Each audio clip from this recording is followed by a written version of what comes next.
Hello students, ये हमारा redemption of debentures का सेकंड लेक्चर है।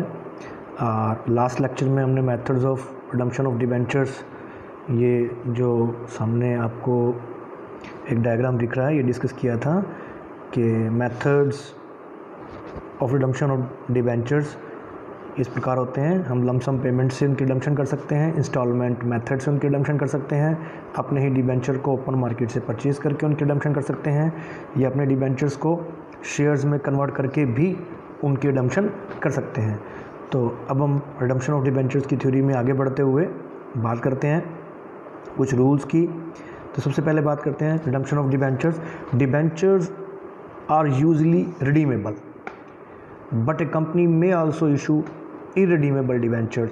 ये हमने डिबेंचर्स की टाइप में पढ़ा था कि on the basis of permanency के बेस पे डिबेंचर्स को हम 2 पार्ट्स में डिवाइड कर सकते हैं, redeemable and irredeemable. Generally debenture जो होते हैं वो रिडीमेबल होते हैं, बट कंपनी चाहे तो अपने इररिडीमेबल डिबेंचर्स भी इशू कर सकती है। रिडीमेबल डिबेंचर्स में be redeemed after a fix number of years. Issue करते समय ही टर्म्स ऑफ इशू में लिखा जा सकता है कि कितने सालों के बाद ये डिबेंचर जो हैं वो रिडीमेबल हैं, या any time after certain number of years has lapsed since there issue, या एक पर्टिकुलर टाइम पीरियड ख़त्म होने के बाद जब कभी कंपनी चाहेगी तब रिडीम करे, या on giving a specified notice और बाय एनुअल ड्राइंग, या एक स्पेसिफिक नोटिस देकर, या हर साल कुछ थोड़े बहुत डिबेंचर्स हम कह सकते हैं कि बाय इंस्टॉलमेंट्स, कुछ डिबेंचर्स धीरे धीरे करके कंपनी रिडीम करते रहे। तो ये डिफरेंट वेज होते हैं डिबेंचर्स को रिडीम करने के लिए।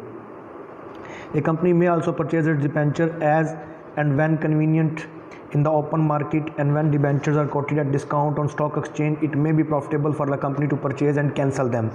कंपनी चाहे तो अपने डिबेंचर्स जब स्टॉक मार्केट में, स्टॉक एक्सचेंज में कम रेट पे हों, डिस्काउंट पे हों, उनको परचेज़ कर ले और उनको परचेज़ करके कैंसिल कर दे यदि ये कंपनी के लिए प्रॉफिटेबल है। तो ये भी एक मेथड है, ओपन मार्केट से अपने ही डिबेंचर्स परचेज़ करना और कैंसिल कर देना। ये एक एक करके इनकी क्या क्या ट्रीटमेंट है हम डिस्कस करेंगे।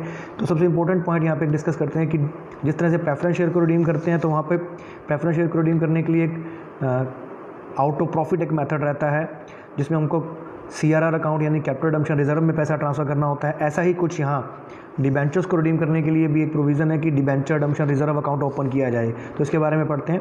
ए company issuing debentures is required to create a debenture redemption reserve account out of profit available for distribution of dividend and amount credited to such account cannot be utilized by the company except for the redemption of debenture.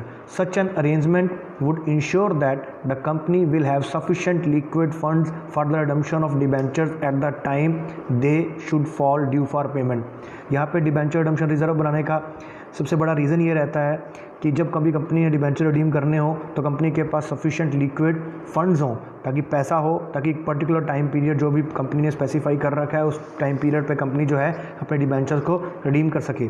अगर company ऐसा नहीं कर पाती है, specific time दिया होता है, तो डिबेंचर होल्डर जो हैं वो कोर्ट में जाकर कंपनी को कंपेल कर सकते हैं, कोर्ट में जाकर, और डिबेंचर्स को रिडीम करने के लिए। तो ऐसी सिचुएशन ना आए कि कंपनी के पास लिक्विड एसेट्स ना हो, तो उसके लिए कंपनी ऐसी प्रोविज़न करती है कि डिबेंचर रिडम्पशन रिजर्व बनाती है, और डिबेंचर रिडम्पशन रिजर्व के साथ साथ वो पैसा इन्वेस्ट किया जाता है।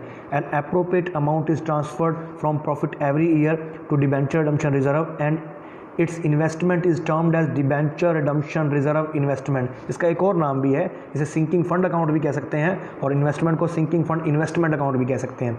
These investment on certain amount of income, that is interest, which is reinvested together with the fixed appropriate amount for the purpose in subsequent years। पहले साल अगर हम कुछ पैसा डिबेंचर रिडम्पशन रिजर्व में, फॉर एग्जांपल हर साल हम प्रोविज़न करते हैं कि हर साल 50,000 रुपीज़ डिबेंचर रिडम्पशन रिजर्व में डाले जाएंगे। तो पहले साल डिबेंचर रिडम्पशन रिजर्व में जो 50,000 रुपीज़ डाले जाते हैं, ठीक है, वही पैसा 50,000 लिक्विड फंड से निकाल कर इन्वेस्ट कर दिया जाता है सिक्योरिटीज़ में। नेक्स्ट ईयर सबसे पहले तो जो 50,000 लास्ट ईयर इन्वेस्ट किए थे उसके ऊपर इंटरेस्ट आता है। फॉर एग्जांपल उसके ऊपर 50,000 में 10% के करीब ऑलमोस्ट हम मान के चलते हैं, तो 5,000 इंटरेस्ट आ गया। तो जो इंटरेस्ट इनकम आ गई 5,000, नेक्स्ट ईयर 50,000 जो एक हमने एनुअल इन्वेस्टमेंट के रूप में सोचा हुआ है, 50,000 तो इन्वेस्ट करेंगे ही करेंगे, जो 5,000 इंटरेस्ट के रूप में हमें मिला है उसको जोड़कर नेक्स्ट ईयर 55,000 इन्वेस्ट किए जाएंगे। तो ये एक प्रोसीजर चलता रहता है। In the last year the interest earned and the appropriate fixed amount not invested in fact at this stage debenture redemption reserve investment in cash last year में, at the last year का मतलब जिस साल हमने debentures को redeem करना हो उस साल ना तो नई इन्वेस्टमेंट की जाती है, ना पुराना जो इंटरेस्ट कमाया उसको री इन्वेस्ट किया जाता है। ये सारा पैसा मिला के पुराने डिबेंचर्स को रिडीम कर दिया जाता है, उनकी पेमेंट कर दी जाती है। ठीक है।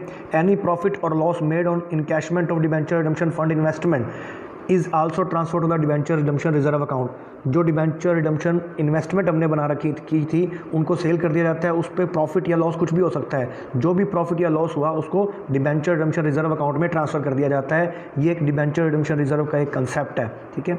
तो आगे चलते हुए हम इनकी जनरल एंट्रीज़ की बात करते हैं कि डिबेंचर रिडम्पशन रिजर्व अकाउंट बनाया जाए, उसके साथ इन्वेस्टमेंट की जाए तो किस तरीके से उसकी जनरल एंट्रीज होंगी। हम बात करते हैं at the end of first year, जब ये डिबेंचर रिडम्पशन रिजर्व अकाउंट बनाया जाता है।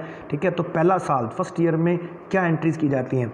सबसे पहले for setting aside fixed amount of profit for redemption, profit and loss account से निकालकर अलग एक पैसा रखा जाता है डिबेंचर रिडम्पशन रिजर्व अकाउंट में, तो उसकी एंट्री होती है profit and loss account debited to debenture redemption reserve account. और फिर लिक्विड फंड से पैसा निकालकर इन्वेस्ट कर दिया जाता है, तो एंट्री करते हैं debenture redemption reserve investment account debited to bank. ये फर्स्ट ईयर में 2 एंट्रियाँ की जाती हैं।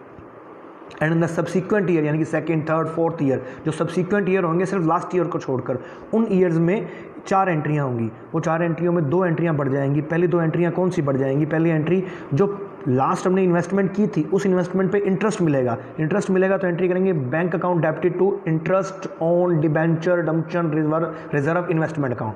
ठीक है। तो ये इनकम हमें मिल गई।